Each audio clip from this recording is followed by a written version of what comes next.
Hello, how are you doing? Welcome back to the channel. So this video is all about bot action. And you know what? I've been a bit down with 3rd edition bot action. I really enjoy it at lower points games where it's focused around infantry. However, as soon as it heads up force composition rules, vehicles, artillery, rock, paper, scissors, I talked about in a last video and I was quite down with it. So I thought I'd do another video and talk about actually something we did with 3rd edition, which was the most fun I've ever had at playing ball action. It has a big multiplayer event called Operation Rammy. But before I get there, let's talk a bit about our club and ball action. Sometimes I have to remind people, our club, we play in a veterans charity. During the day, it's a mental health charity, and it's what we're talking about. We're talking about arts, crafts, pottery, woodworking, socialise and help people get mental stability. So around that, I'm a trustee for that charity. Around that, I thought we'd introduce wargaming clubs as a way to raise some revenue for the hub and also kind of cross-pollinate there. A lot of veterans have some interest. So we've actually helped some veterans become wargamers because of it. So bot action's really popular at the club. And I have to remind the 40k group that also meets there on a different night that we are not the Bot Action Club. We're the ACVC Wargames Fellowship, primarily historical club, but not just Bot Action. This is some of the tables. One of the things that's really good about the club is our members really like putting on nice tables. So they'll bring their own tables and put a lot of effort into the terrain that they bring down and put up tables, as you can see. So, multiplayer bot action. So, one of our members came up with an idea of doing an event called Operation Rammy. So, this is a table set up for it. This is the hub in the background. You can actually see our pottery kilns there. Now, we had just taken down some office space and we're expanding out the floor plan, so it is a bit more chaotic in the back than it normally is.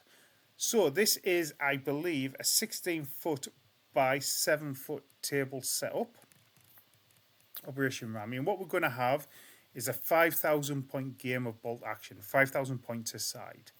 There's going to be 5 players on each side. Each one's going to bring 1,000 points. And they're going to have 2 players are going to bring infantry platoons, and there can be multiple infantry platoons. We've got 1,000 points to play with. One person brings an artillery platoon that can also build weapons teams into that. Another person brings an armoured platoon or platoons. And another person brings a recce platoon. What you're going to do is set up across the whole of that table width. Now, what we found was that 2 infantry platoons basically had half a table each. And the artillery and tanks dispersed themselves around that, and the recce platoon kind of came in one side and outflanked, attempted to outflank. Now, with each sector, and the table split up into 5 sectors, there's a dice bag in each sector, and the units for that sector's dice are going in the bag. Now, each player has their own coloured dice. So, for example, Sector 1 and Sector 5 are obviously 2 ends of the table. If you've got a tank in each in the armoured commander and your dice is black, there'll be a black dice and a black dice.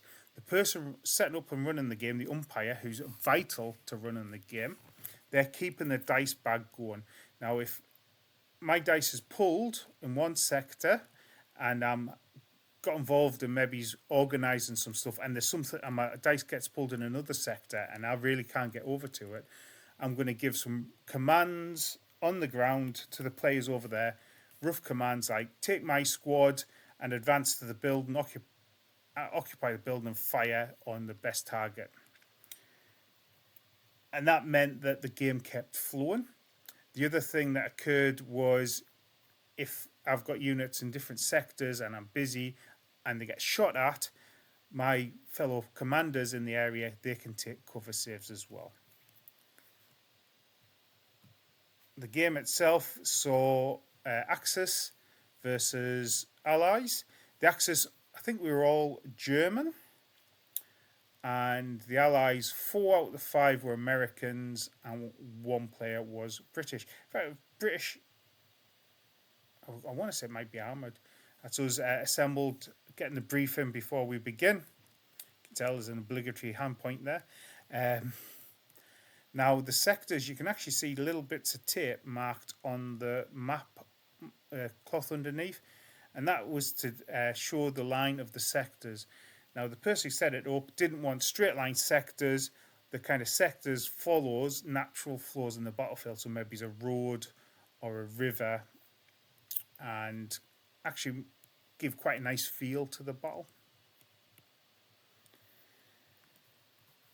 Battle was good, kept moving. We started rolling dice, getting stuff on the table at 10 o'clock in the morning. We'd had a nice result at 4. We had a decent break time and lunch time. So, yeah, 5,000 points game of bot action played in best part of 6 hours. That's pretty good going there. That's me at the back. You see my hand going in the dice bag there to pull an order dice out there. It was fun and it was engaging. With the ACVC War Games Fellowship, we prioritise fun and engaging games as opposed to sort of the more competitive element of it. So yeah, stuff like this is well in our wheelhouse. I would recommend getting in contact if you're interested, and I'll get you in contact with the guy that ran it, so you can get sort of all the house rules and all the details for it. This is some of the carnage in the middle of the board there. The other thing that was really nice was afterwards, most of us debussed to the pub and had some beers, which was always appreciated. Some British tanks in the middle there, holding the centre. Now we do a lot of sort of different and variant games. So, for example, we've got another game coming up to commemorate the end of World War II. We did one to commemorate the D-Day landings, and we also had some other games on there and some history talks. We pride ourselves on doing nice tables. We've got some railway modelers who are also war gamers that come down as well. And what I've found, especially with the bot action players, is not only do they have their own armies set up, the club formed, a lot of people joined us who sort of were solo gamers or collectors at home that maybe only went to the gaming tournaments, and they had made their own boards on tables. So we get a lot of people bringing down their own big table setups, and that was certainly not what I was expecting or anticipating when I set up the club. But this is a gorgeous table. This was from the D-Day commemoration event. So this was our big bot action D-Day landing. We didn't have the Operation Rammy rules in place then, but certainly they would have worked really well. And we kind of hobbled through our game as was. Somebody else brought down a battle group game, and we had a secondary Normandy town as well. So it was a really nice day of gaming. So yeah, so Operation Rammy, honestly, great fun. Bot action, way that worked, the way the umpire kept moving things forward, the attitude we brought to not getting too deeply caught up in the rule book, because we're all relatively new. This was played a couple of months ago, February, I think. I'm just happy to roll a dice for the results. Yeah, really good event. If you've had some great experiences with bot action multiplayers, you've done some slightly different, let us know. Always interested in new ideas and honing the stuff that we do. But anyway, I hope you're having a great time right now with your gaming, and I look forward to chatting to you in another video.